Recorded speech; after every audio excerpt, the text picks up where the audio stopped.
Annabelle.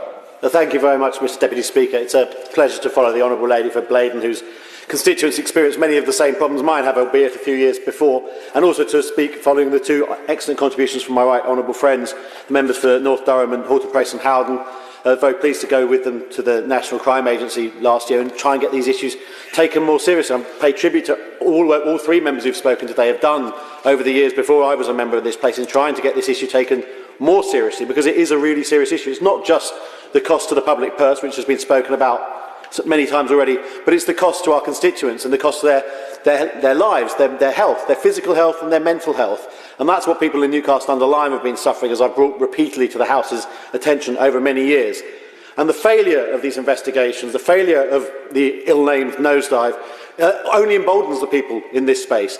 The firm that operates Wally's Quarry, Red Industries Limited, had a failed prosecution against them for a separate site of theirs by the Environment Agency over an incident in which cyanide leaked into the River Trent in October 2009. After many years, the Environment Agency conceded the flaws in their case, which were again probably caused by insufficiently advanced legal advice, which the right honourable gentleman opposite referred to. And that only emboldened the firm, and you can see that if you go back and look at the press releases, crowing over the failure of the EA's prosecution of them back then. That only emboldened them to think that they can get away with things, that they won't be held to account by the people who should be holding them to account. So we really need to learn all the lessons of nosedive, of that incident in the Trent, and all the other occasions where we have failed to prosecute landfill tax fraud or other forms of waste crime. And the fact there hasn't been a successful ever conviction for landfill tax fraud is absolutely astounding when you consider the depth of criminality that we have exposed in the waste industry. And I exposed some of it myself in the Westminster Hall debate I led last year on the 1st of February, which both of the honourable gentlemen spoken and referred to in their speeches. If I can just briefly update the House on where we are with Wally's Quarry, because it's germane to the debate, Mr Deputy Speaker. I'm not going to repeat the full history, having already had adjournment debates and multiple Westminster Hall debates and the 10-minute rule bill and all the rest of it. But what I would say is that what my right honourable friend said about the Environment Agency's fear that action might actually make the problem worse is well-founded, I think, because firstly, they've done monitoring in the past and they said nothing to see here. They were very reluctant to do further monitoring until eventually they were forced into it by a combination of myself and the council leader, Simon Tagg. And once they did concede there was a problem, the idea that we might take the permit away from these people who continually failed was barely even discussed, because they wanted to make sure that the company managed the site. And I understand that, as a strategy. But it's a strategy that really sticks in the craw of all the local residents who can see what's happening. They can see the trucks coming from hundreds of miles away, from Scotland, from the Lake District, to bring waste to Wally's Quarry. They're monitoring them. They're monitoring them going in at the wrong times of the day, dumping before they're supposed to. So many little breaches along the way that sticks in the craw of people that they know the site is under investigation, and yet the company is continuing to make money from their operations. I know how painful that is for my constituents who are actually suffering, or have suffered, with living with the odour, because Wally's Quarry is particularly notorious for its odour. We've had by far the single worst odour problem in recorded history. I think the previous record belonged to Mr Speaker himself in Chorley, but our site has broken all records. Our site has broken all records. We had 4 of the Environment Agency's monitoring stations ringed around the site for the last couple of years. What I am pleased to report to the House is that the odour is diminishing, and that is because of the work the Environment Agency has compelled the operators to do. So as far as it goes, that strategy is fine. But the second part of that strategy needs to be throwing the book at the operator, because they've issued them multiple breaches over the last few years, and all of those breaches require them to do work and then say we will reserve the right to take further punishment action later.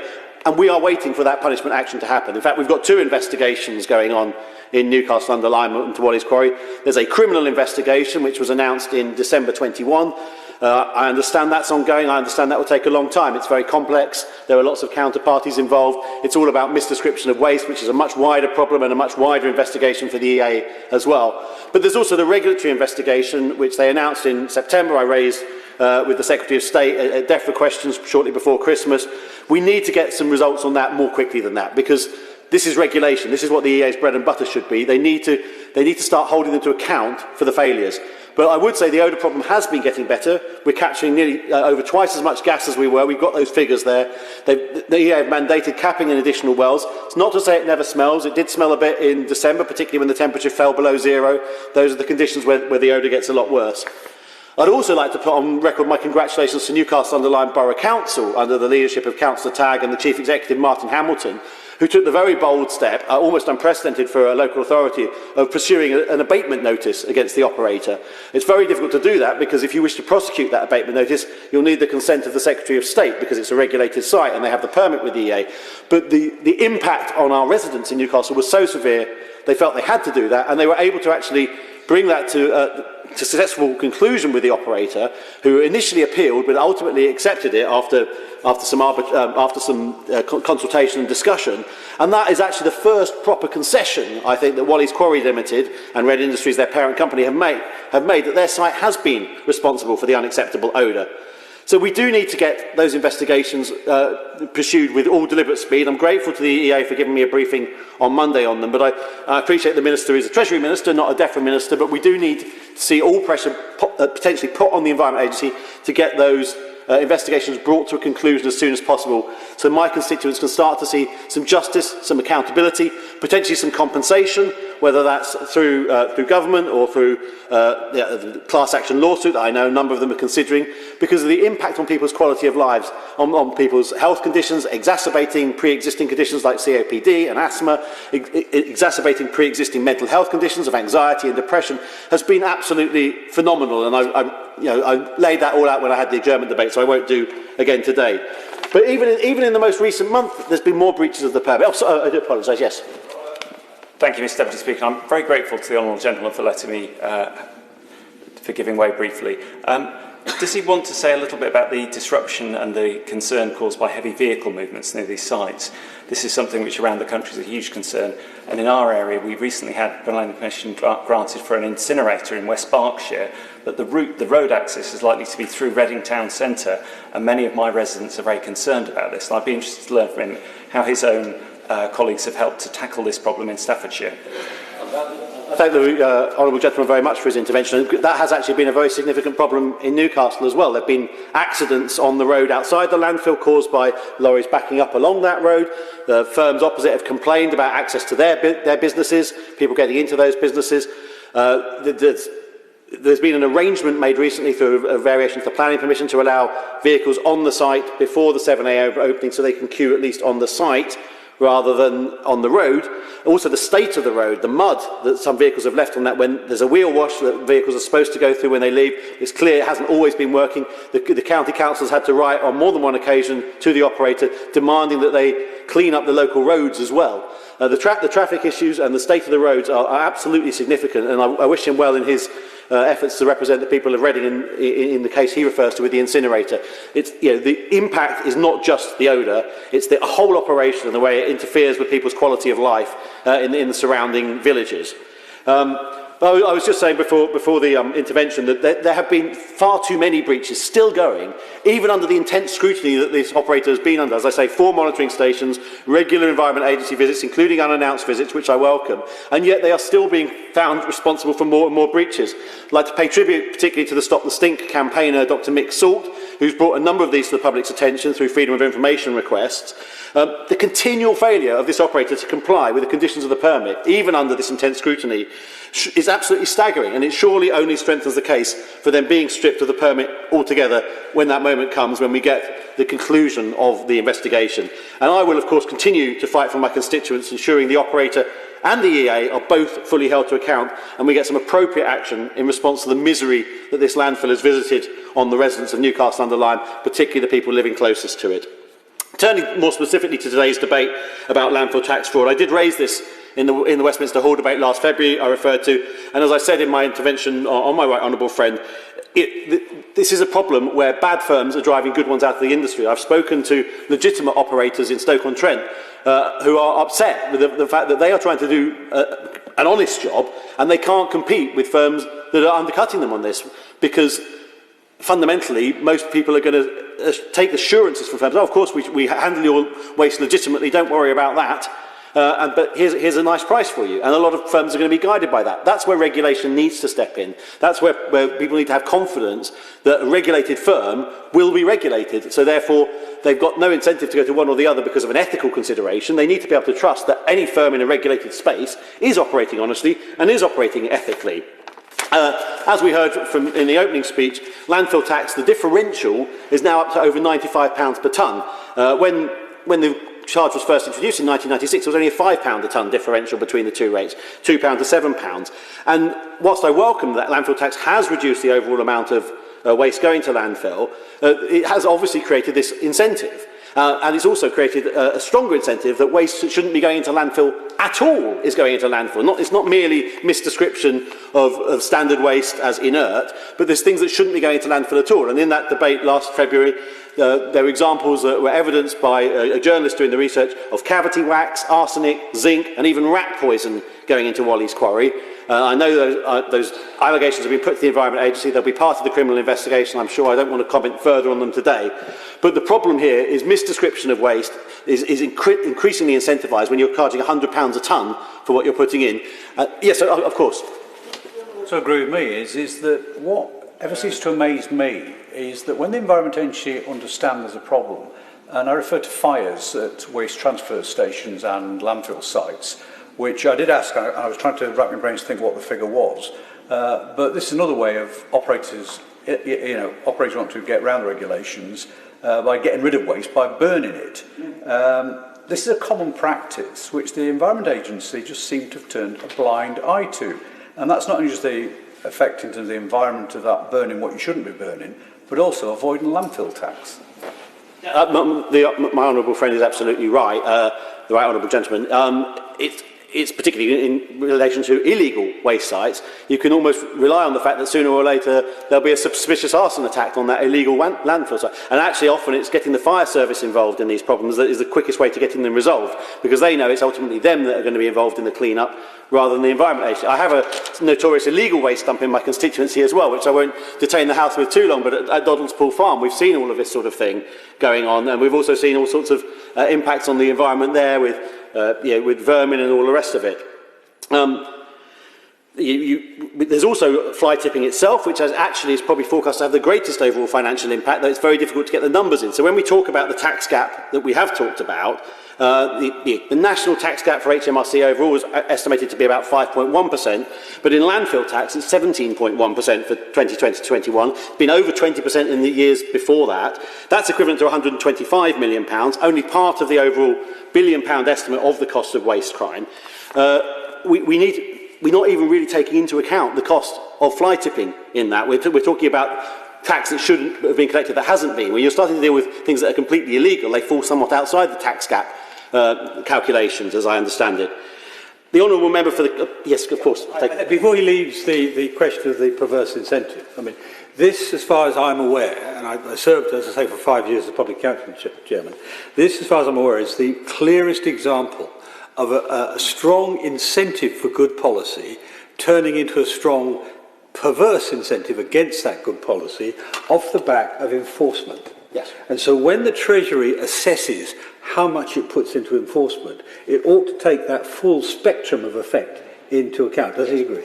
I couldn't agree more, and I will be coming to that. And as I think I can't remember which one of the honourable gentleman it was earlier that said that, but earlier about the Environment Agency, there's been a cultural problem with enforcement, and I would like to see HMRC step up and assist, basically. And I'll come to that in my conclusion, that there's a long tradition of the taxman being the man who actually catches organised and serious crime in the end. It's not happening in waste crime in this country. We need to start seeing that. But I'll come to that a little bit more in future. Just referring to that Public Accounts Committee, the statement the Honourable Member of the Cotswolds gave on the 18th report, Jim Harrow had assured the Public Accounts Committee that the tax gap being this large was because the scope of landfill tax had been widened to include illegal waste sites. But if we took fly tipping into account, it might be even larger, because the summary of that report stated, quotes, waste crime is known to be greatly underreported, so the true scale and impact of the problem are even larger than official data suggest.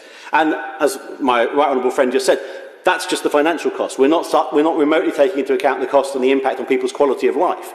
And perhaps if we do get a class action lawsuit, we might get some financial numbers that are attributed to that in Newcastle under Lyme. Another area, tax gap, which I think some actions belatedly being taken, that's the export of waste as well, which not only avoids tax, but actually where it goes to in some developing countries, cause an environmental disaster for those countries. Yes, my honourable gentleman is absolutely correct. And indeed, one of the issues we've seen at Walleys Quarry that I alluded to last February was the suggestion that waste that should have been exported for treatment in I believe the Netherlands was actually going straight into the landfill as well. So export adds an extra layer of complexity, an extra layer for the Environment Agency and HMRC to get on top of. But get on top of it they must, because these operators are using all the tricks in the book to get their waste dealt with as cheaply as possible and maximise their profits, as we've discussed. And it is misclassified waste on the social cost that, according to the Environment Agency, that is the most likely result of the smell at Walleys Quarry landfill. It's driven primarily by the hydrogen sulfide created by the biodegradation of gypsum, and that awful impact is what's been experienced by my constituents time and time again. And it was exacerbated, I think, by the fact we were in lockdown when this was at its worst. But it also meant that when we opened up again, people didn't want to come out into the town centre, use our pubs, bars, cafes, or even just shopping generally because of the awful odour. And I've talked also about the health impacts. There's also the long-term environmental unknown risks of things going into landfills. We don't know exactly what is in Walleys Quarry. If the reports from the journalists are to be believed, there could be all sorts of things in there. I have had assurances that given it's all capped off, it's very unlikely to cause any risk. But not knowing what is in the ground is not a great state of affairs for a site that should have been properly regulated ever since the permission was granted by John Prescott back in 1998. Coming to a conclusion, because I'm conscious I've spoken for a while, Mr. Deputy Speaker, we need to look at what is being done, but what more needs to be done. The Public Accounts Committee report I referenced earlier set out that action is being taken, but it is, I believe, being too slow to implement. We've seen the joint waste crime unit set up, but we haven't seen enough activity off the back of that. We've seen the helpful reports from the NAO that highlighting the severity of the problem. I do understand the government accepted all the recommendations of that report and is going to implement them all. We do need to see a response to the landfill, the HMRC landfill tax call for evidence. We don't know what's going to happen with that yet, but it needs to be structured in such a way that it achieves its legitimate aims of reducing waste going to landfill, but doesn't incentivise people to take shortcuts. And obviously, DEFRA, the EA and HMRC need to work with relevant bodies within the criminal justice system to develop a plan for making enforcement more effective across the full spectrum of waste crime.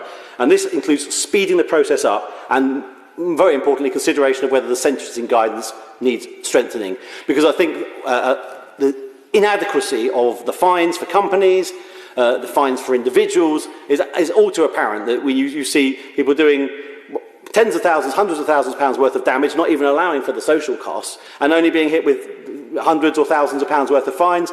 Very few cases where people go to prison. And on top of that, we also need to look at whether the bonds that operators are putting up are sufficient, because that is precisely why the Environment Agency are worried about operators walking away, because they know the money that's been put up in a bond will not be sufficient for the local authority to ameliorate that site. And that's exactly the discussion we have had in Staffordshire about what would happen if the operator did walk away from Walleys Quarry. Who would be on the hook for that? How would we manage it? And I pay tribute to the work that councils have done to prepare for that potential eventuality, but it shouldn't have to be like that. There should be enough money in the bond that we know we could fund it and we could work for it if necessary. It is clear from my many discussions with the Environment Agency, many of their officers agree that there is fundamentally a lack of deterrence here. I'm critical of their culture, and I think they were far too slow to react when the problem got worse, but there is also a feeling that people are getting away with it because they don't feel deterred by the sanctions. So I think that we do need to look at that as well. We need to see much tougher fines, the prospect of lengthy prison terms, and there does need to be a fit and proper person test for people seeking to operate landfills, whether they're setting one up or whether they're taking over a licence. All the agencies need to work together to deter waste crime and landfill tax. Now, I've often spoken to DEFRA ministers about this, and I appreciate today we have the Treasury here because it's an HMRC issue. I do look forward to what the Minister has to say on these matters that will go towards tackling landfill tax fraud and waste crime more generally effectively. I know some of HMRC's caseload may look like there's more to be gained by working elsewhere, but I do think we are losing out on hundreds of millions of pounds of tax, but also millions and billions of pounds of social costs on top of that. And there's an incalculable loss that we can't trust this sector, and ordinary people who want to dispose of their waste can't trust the sector because they don't know whether they're giving their waste to someone who's going to dispose of it legally or illegally. Some very blue chip names disposed of their waste at Walleys Quarry and were appalled to find themselves identified as having done that by the reporting of the journalists and subsequently stopped sending it there. No blame attaches to them necessarily, but that shows that the sector cannot overall be trusted. And as I said earlier, there is a tradition of the taxman being the one who finally holds serious organised criminals to account. It goes back to Al Capone and all the rest of it. What I'd ask from the Minister is that HMRC step up and give the Environment Agency a helping hand, because the crimes that the Treasury has on the statute, but the HMRC can charge people with, are much more serious than have much more serious consequences in terms of financial consequences and potentially punitive criminal jail time for people. And if the HMRC could learn the lessons from Nosedive and start to look to prosecute people for waste crime, that would be greatly appreciated both by me, my constituents, and I'm sure the constituents of all honourable members here today.